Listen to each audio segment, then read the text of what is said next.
area, because the best way to have done was like what China did. We raised approximately about 60 lakhs from family and friends. And I think I did about 65%, Nandan did about 35%, others didn't participate in that. But whenever we went to my so-called well-to-do friend, they would say, will you guarantee me this return, explain this thing, show me the model, this, that, etc. On the other hand, when I went to my sisters, my friends who were not that, well-educated, that well-informed, they would say, are you certain that you will use this money carefully? Are you certain that you will not spend this money recklessly? And I would say, look, we will treat it as better than our own money. And it was the lower middle class, friends of mine, relatives of mine who contributed this money. So the day before we went public, I sat down with all my colleagues and said, folks, we cannot sleep well until we redeem our pledge to these people. And, we had wonderful people. I mean, at that time, Mohan had still not joined us, but there was G.R. Naik, there was Nandan, there were other people who had done an excellent job. Nandan had done a very good job of forecasting the revenue, and G.R. Naik grilled him. He was an old school person, and at the end he said, okay, I agree. And, the reality was we exceeded our own projections by, I think, a factor of 2, if I'm not wrong, but, I may be wrong. Let me tell you that until those 3 years got over, because then only I could breathe properly. Because even in the mind of the most corrupt person, there is always a desire to get appreciation from honest people. I have found it in so many cases. So therefore, they are also looking for at least a few people that they want respect from. So therefore, just wait for a few events where you take a tough stand, and afterwards you will become the exception.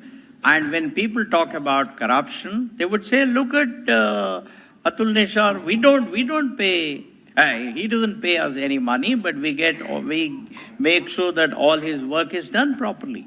Because they also want a few examples that they can cite, that there are good people. And slowly, if everybody stands up, that number will increase. And that's the only way we can make this a country that is rid of corruption. So, when you talk of uncertain times, what you mean is the probability of an event happening varies from time to time. And consequently, the expected value also changes. That's what uncertainty is. So how do entrepreneurs plan for such uncertain times? My view is that you must hope and act for the best. However, be prepared for the worst. Most major inventions and innovations have come from the US, not even Europe, not Japan. It's simply because they created a culture there where there was incentive for people to become entrepreneurs. There was a porous learning ecosystem in the Silicon Valley. There was considerable focus of business schools on entrepreneurship, etc. So while you are right that most of our innovations are evolutionary, as you pointed out, but I do believe that as we move in this path, as we develop a problem-solving mindset, we too will come out with some inventions. Unfortunately, India has not done a good job in this area because the best way to have done was like what China did by starting with low-tech products. If we had started with low-tech products, if we had become the factory of the world, you and I know we used to go to Department of Electronics in 70s, and they had some silly phased manufacturing program where the duty on finished products was lower than the duty on components. I mean, such a silly stuff, right?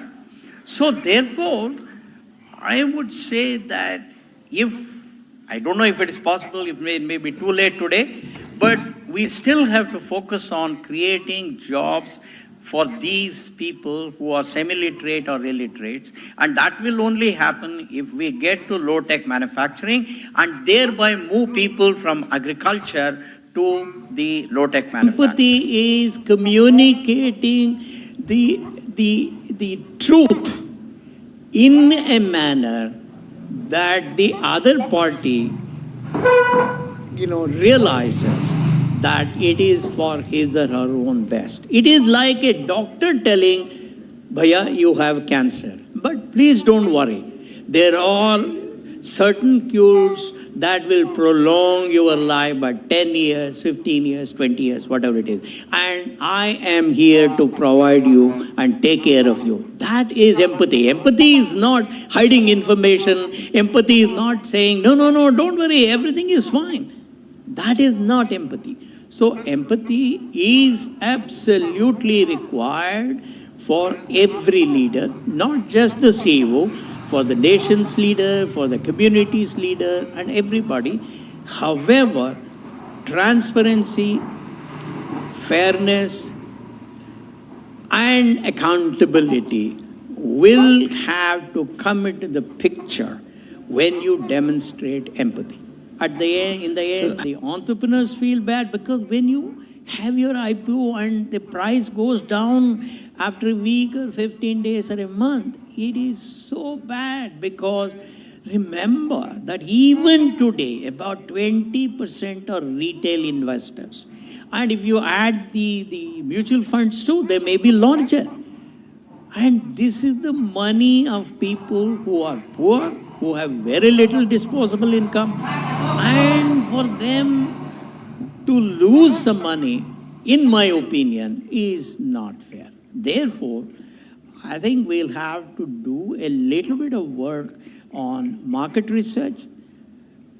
That's where at INFOSYS, we always said, under-promise, over-deliver. Because the moment you under-promise, and if you over-deliver, the trust is built. And the most important principle, attribute in a relationship is trust.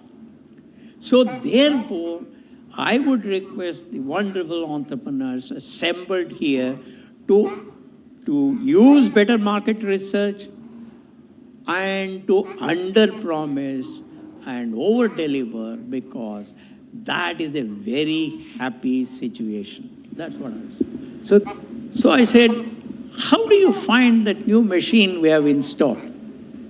He said, sir, fantastic. He didn't say in English, but he told in Kannada, sir, that is fantastic. Great. So then I asked him, friend, why do you say so? He said, sir, whenever I used to go to the teller on the campus, that fellow used to discriminate against me because all these software engineers would go abroad, buy Reebok. Those days, Reebok shoes were a big thing. They would wear some, he didn't say Reebok, some fancy shoes and all of that. And they would wear tie and this and that. And the teller used to give them higher attention than me. Sir, but this machine which you have installed, it doesn't care whether you go or I go, it dispenses money in the same time.